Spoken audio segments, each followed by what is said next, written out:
Breaking news! Pangulong Bongbong Marcos, viral matapos lumabas ang totoong kulay matapos mapasugod bigla sa isang lugar para sa isang one-of-a-kind na misyon. Hindi na talaga maililihim pa sa publiko ang totoong motibo ni PBBM, kaya naman kusa na lang itong lumalabas. Grabe naman, kaya naman pala ginagawa ito ni PBBM dahil sa kanyang motibo sa bansa. Aba, teka, sigurado na namang marami na namang iiyak dito sa ginawa ni PBBM. Kaya naman mga kababayan, wag na natin itong patagalin pa. Samahan niyo ko at sabay-sabay nating alamin ang mga maiinit na balita sa araw na ito.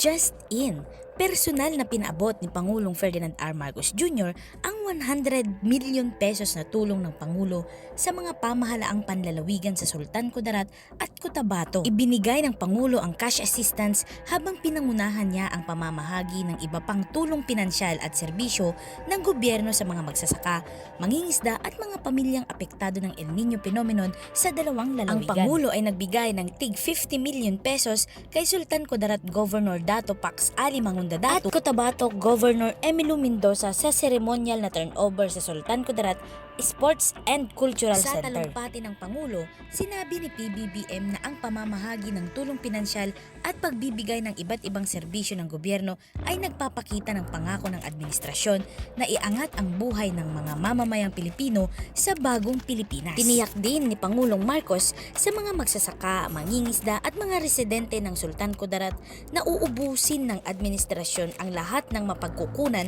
upang matiyak na walang maiiwan sa labanan ng El Nino. Si PBBM ay nagpaabot ng 10,000 pesos presidential assistance bawat isa sa mga apektadong magsasaka, mangingisda at kanilang pamilya kasama ang 5,000 pesos financial assistance. Mula naman ito sa Department of Agriculture sa ilalim ng Rice Competitiveness Enhancement Fund Rice Farmers Financial Assistance. Namahagi din ang Department of Agriculture ng mga seedlings, fertilizers, pumping equipments at iba pang makinarya sa agrikultura. At ito pa mga kababayan, namahagi din si PBBM ng 10,000 pesos financial assistance mula naman sa DSWD sa pamamagitan ng Assistance to Individuals in Crisis Situation Program. Ang Department of Labor of Employment or DOLE ay nagbahagi ng humigit kumulang 4,000 pesos cash assistance sa bawat isa sa 583 beneficiaries sa ilalim naman ng TUPAD Ang program. Mga certificate grant na nagkakahalaga ng mahigit 940,000 pesos ay ipinamahagi din ng Department of Trade and Industry sa 3 farm agricultural groups habang ang TESDA ay namahagi naman ng 21 livelihood toolkits at allowances sa mga scholars. Hindi naman nagpahuli si Speaker Martin Romualdez dahil sa kanyang bahagi ay nagbigay ito ng 5 kilos of rice sa bawat residente. Umaasa ang Pangulong Marcos na ang tulong ng gobyerno na ibinibigay sa mga benepisyaryo ay magsilbing instrumento para sa kanilang agarang pagbangon sa kanilang mga pagkalugi dulot ng dry spell na dala ng El Nino. Pagsabi sa akin na kung nandito ka sa Sultan Kudarat, parang namasyal ka na rin sa Ilocos Norte. Kasi maraming taga rito, nagado, Ilocano, dito yung Sultan Kudarat. Naimbag na bigat yung apo, kailyan. Nanawagan ako nung halalan ng pagkakaisa o aming tinawag na unity bilang susi sa ating pagsulong at ating pag-unlad.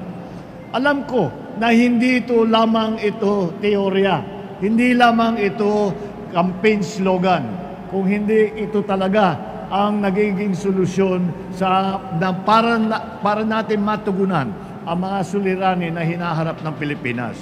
Sapagkat dito sa Sultan Kudarat, napatunayan natin na ang magandang naidudulot ng pagkakaisa ng lahat ng mga mamamayan. Kayo ang buhay na pruweba na pwedeng mamuhay ng matiwasay ang mga mamamayang iba't iba ang relihiyon o sari-sari ang rehiyong pinagmulan.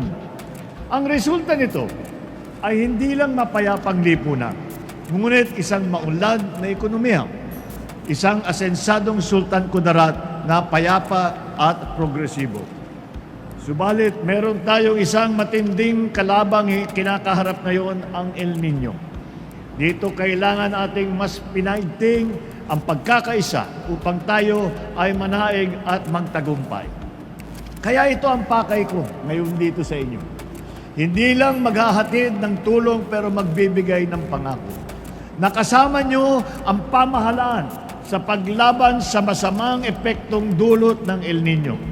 Sa bagong Pilipinas, nagkakaisa po ang pamahalaan upang sabay-sabay nating mapagtagumpayan ang mga unos at pagsubok ng ating nararanasan. Batid po namin hindi lamang ang mga sakahan at palaisdaan ang lubos na nasa salanta na matinding tagtuyot, kung hindi pati na rin ang buhay ng ating mga kababayan na umaasa sa mga ito.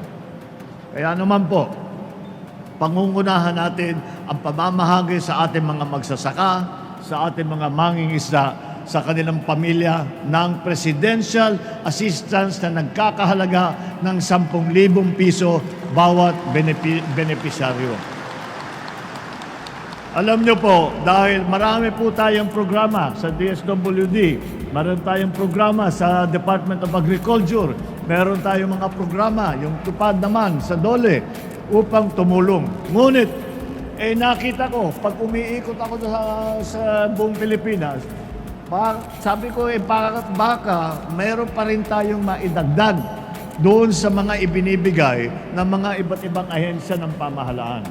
Kaya ang aming ginawa ay sinabi ko, meron tayong makukuha sa Office of the President na gagamitin natin pondo para makapagdagdag tulong sa mga talagang natamaan. Kaya't naman, ito po, kaya sabi ko, dalhin natin ito sa taong bayan. Puntahan natin ang mga lugar na talagang nahirapan at sabihin natin, tuloy-tuloy lahat ng programa ng pamahalaan, ngunit siguro kailangan din, babigyan din, dahil tumulong din ang Office of the President. Kaya po, nandito pa kami ngayon para magbigay ng tulong na nanggaling sa mismong opisina ng inyong Pangulo. Bukod pa ito sa tulong na ipamamahagi ng DA na 5,000 pisong ayuda para sa ating mga magsasaka sa ilalim ng Rice Competitive Enhancement Fund or RCEP. Ito, Rice Farmers Financial Assistance. Hindi lamang cash assistance, may binhi, fertilizer, pumping equipment, iba pang makinarya.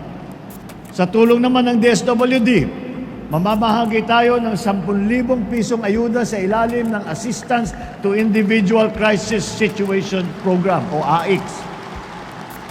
Patuloy din tayong mamamahagi ng food pack para sa mga nasalanta ng malawakang tagtuyot.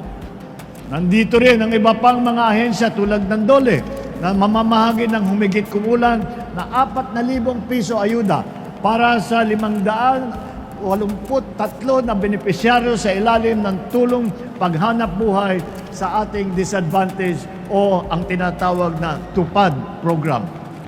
Ang DTI naman, Department of Trade and Industry, ay magbibigay ng grant certificate na may kabuong halaga ng 940,000 pesos, halos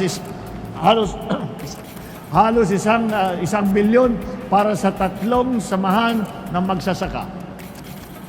At mamamahagi naman ng 21 livelihood toolkits at allowance para sa kanilang mga eskola. Mamamahagi rin. Kaya nang nabanggit ng ating butihing gobernador, mamamahagi rin ang ating House Speaker ng 5 kilong bigas para sa mga naririto ngayon. Ang pagbisita namin ngayon ay upang damayan kayo na ngayong panahon ng krisis na matiyak na makakarating ang ayuda at serbisyo ng pamahalaan sa inyo na tunay nagsisikap para sa pamilya at para sa bayan. Lubos ang aking paghanga sa patuloy ninyong pagtiyaga upang matupad ang inyong mga hangarin at maging susi sa tuluyang pagbabago ng ating lipunan. Naway, gamitin natin ninyong kasangkapan ang mga tulong na ibinabahagi namin ngayon upang mapabilis ang inyong pagbangon at maibalik ang sigla ng inyong mga sakahan at palaisdaan. Kung sama-sama tayo magtutulungan sa pagtutupad ng isang bagong Pilipinas, naniniwala ako na sabay-sabay din tayong makakarating sa isang mas maliwanag, mas masagana at mas maginhawang kinabukasan para sa ating lahat, para sa mga sumusunod sa atin, ang ating mga anak, ang ating mga apo, kung para kanino ginagawa natin ito lahat. Kaya po, asahan po ninyo na kami po, hindi lang po ito minsanan po na pagbigay ng tulong. Patuloy po ito. Ito isang bahagi lamang ng malawakang programa upang tiyakin na ang mga nasalanta, ang mga naging biktima, ang mga nahihirapan dahil sa tagtuyot na dala ng El Nino ay patuloy na nasusuportahan. Andito po, asahan po ninyo na ang inyong pamahalaan, ang pamahalaan ninyo mula sa local government official, mula sa ating mga legislator, sa Congress natin, mula sa Office of the President ay patuloy ang aming pagtingin at pagmonitor sa inyong kalagayan nang matiyak natin na wala namang mahihirapang masyado at kung sino man ang nangangailangan ay nandito po kami na tutulong para sa inyo. Andito po ang inyong pamahalaan. Hindi po kayo namin kinakalimutan, nabi kaming nakabantay sa inyong kalagayan at asahan ninyo lahat ng kayang gawin ng inyong pamahalaan ay gagawin upang maging mas maginhawa ang inyong mga buhay. Maraming salamat po at magandang umaga po sa inyo lahat.